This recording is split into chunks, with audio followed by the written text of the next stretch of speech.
plots time. నమస్తే. Hyderabad real ఎస్టేట్ని decide చేయబోతున్న అంటే గ్రోత్ ఫ్యాక్టర్ని డిసైడ్ చేయబోతున్న నెక్స్ట్ బిగ్ ఫ్యాక్టర్ ఏది అని మనం చూస్తే హైదరాబాద్ ఎక్స్పాన్షన్ అండి. అంటే Hyderabad HMDA metropolitan development area యొక్క మాస్టర్ ప్లాన్ని విస్తరిస్తూ ఉన్నారు. ఇప్పుడు యాజ్ ఆఫ్ నౌ మన హెచ్ఎండిఏ ఏరియా తీసుకుంటే 7,500 స్క్వేర్ కిలోమీటర్స్ ఉంటుంది. ఇప్పుడు ఇది ఆల్మోస్ట్ 11,000 స్క్వేర్ కిలోమీటర్స్ అవ్వబోతుంది. అంటే ఇప్పుడు ఓఆర్ఆర్ లోపల ఉన్న ఏరియాని కోర్ అర్బన్, ఇది ఫుల్లీ డెవలప్డ్ ఏరియా. అలాగే అప్కమింగ్ రీజనల్ రింగ్ రోడ్కి ఈవెన్ టెండర్స్ కూడా కాల్ ఫర్ చేయటం జరిగింది. మేబీ షార్ట్ పీరియడ్లోనే Sangareddy Peddapur near regional ring road work start కాబోతుంది. సో ఈ ఔటర్ రింగ్ రోడ్కి ప్లస్ ఈ రీజనల్ రింగ్ రోడ్కి మిడిల్లో ఉన్న ఏరియాని సెమీ అర్బన్, హెచ్ఎండిఏ మాస్టర్ ప్లాన్లో సెమీ అర్బన్ కింద కన్సిడర్ చేస్తారు.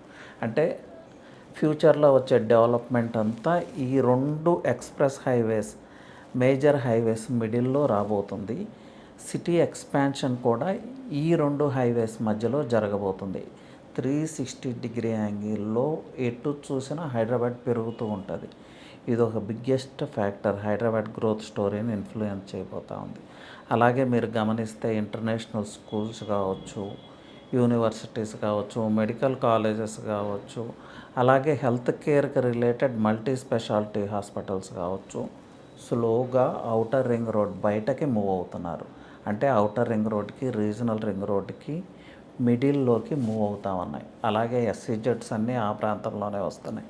న్యూగా వచ్చే మ్యానుఫ్యాక్చరింగ్ యూనిట్స్ అన్నీ కూడా ఔటర్ రింగ్ రోడ్కి, రీజనల్ రింగ్ రోడ్కి మిడిల్లోనే వస్తున్నాయి. సో ఇది ఏమవుతుంది, న్యాచురల్గా పీపుల్ స్టార్ట్ మూవింగ్ అండి.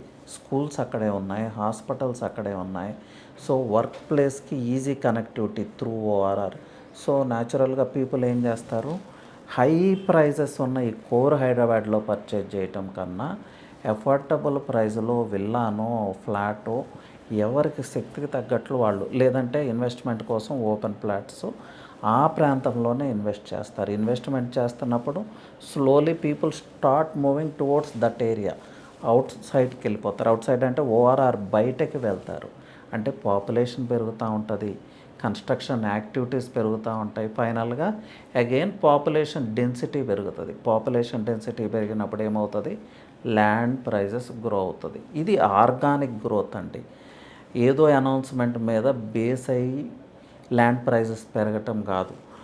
వన్ బై వన్ ఈ డాట్స్ని మనం కనెక్ట్ చేస్తే ల్యాండ్ ప్రైస్ ఎలా పెరుగుతుందనేది క్లియర్ పిక్చర్, అంటే రాబోయే 5 years ఏం జరగబోతుందనేది మనకు ఒక క్రిస్టల్ క్లియర్ పిక్చర్ వస్తుంది. సో దీన్ని బేస్ చేసుకుని మీ ఇన్వెస్ట్మెంట్స్ని ప్లాన్ చేసుకోవచ్చు. So the hot area is between ORR and regional ring road. అలాగే రీజనల్ రింగ్ రోడ్ బయట తీసుకుంటే రూరల్ తెలంగాణ, ఇంకా అఫోర్డబుల్ ప్రైజెస్లో, లేకపోతే బిగ్ ల్యాండ్ పార్సిల్స్ ఎక్వైర్ చేయాలి నెక్స్ట్ ఫేజ్ ఆఫ్ లైఫ్కి, లేకపోతే నెక్స్ట్ జనరేషన్కి యూజ్ అయ్యేలాగా ఒక ల్యాండ్ పార్సిల్ని ఎక్వైర్ చేయాలంటే ఈవెన్ రీజనల్ రింగ్ రోడ్ బయటకు కూడా మూవ్ అవ్వచ్చు. సో ఈ రీజనల్ రింగ్ రోడ్ లేకపోతే హెచ్ఎండిఏ మాస్టర్ ప్లాన్ని చేంజ్ చేయటం అనేది నాట్ ఓన్లీ ఫర్ హైదరాబాద్ అండి, ఇది టోటల్ తెలంగాణ డెమోగ్రాఫిక్స్నే చేంజ్ అయిపోతుంది. ఇక్కడ ఒక ఇంపార్టెంట్ ఫ్యాక్టర్ అంటే రియల్ ఎస్టేట్, ఏ క్యాపిటల్ సిటీలో అయినా రియల్ ఎస్టేట్ని ఒక ఫ్యాక్టర్ ఇన్ఫ్లుయెన్స్ చేస్తుంది. ఇది చాలా చాలా ఇంపార్టెంట్. హైదరాబాద్ రియల్ ఎస్టేట్ అనేది టోటల్ హైదరాబాద్ డెవలప్మెంట్ మీద ఆధారపడలేదు. Total health of Telangana state, అంటే తెలంగాణ మొత్తం శాంతి భద్రతలు ఎలా ఉన్నాయి, తెలంగాణ మొత్తం రోడ్ ఇన్ఫ్రాస్ట్రక్చర్ ఎలా ఉంది, టోటల్ స్టేట్లో ఎలాంటి డెవలప్మెంట్స్ జరుగుతున్నాయి అనేది బేస్ చేసుకొని కూడా హైదరాబాద్ రియల్ ఎస్టేట్ గ్రోత్ అవుతుంది. ఇది కామన్ ఫ్యాక్టర్. అంటే ప్రతి స్టేట్లో ప్రతి క్యాపిటల్ సిటీ ఆ టోటల్ స్టేట్ యొక్క డెమోగ్రాఫిక్స్, ఆ టోటల్ స్టేట్ యొక్క ఓవరాల్ హెల్త్ మీద డిపెండ్ అయి ఉంటుంది. ఫర్ ఎగ్జాంపుల్ కొన్ని స్టేట్స్ని తీసుకుంటే అక్కడ క్యాపిటల్ సిటీస్లో గ్రోత్ త్వరగా రాదు. ఎందుకు అంటే రిమైనింగ్ పార్ట్ ఆఫ్ ద స్టేట్లో శాంతి భద్రతలు ప్రాపర్గా ఉండవు, పొలిటికల్ స్టెబిలిటీ ఉండదు, లేకపోతే పొలిటికల్ రైవలరీలో కొన్ని ఇష్యూస్ జరుగుతూ ఉంటాయి. ఆ ఫ్యాక్టర్స్ కూడా ఈ క్యాపిటల్ సిటీ యొక్క రియల్ ఎస్టేట్ని ఇంపాక్ట్ చేస్తాయి. సో ఆ స్టేట్స్ పేర్లు మీరు తీసుకోవద్దు, but you know what are that states. But Telangana ఓవరాల్గా గ్రో అవుతుంది, హోల్సమ్ గ్రోత్. తెలంగాణ మొత్తం శాంతి భద్రతలు మంచిగా ఉంటాయి, తెలంగాణ మొత్తం ఇన్ఫ్రాస్ట్రక్చర్ డెవలప్ అవుతుంది. ఇది హైదరాబాద్కి ఒక వరం అని చెప్పొచ్చు.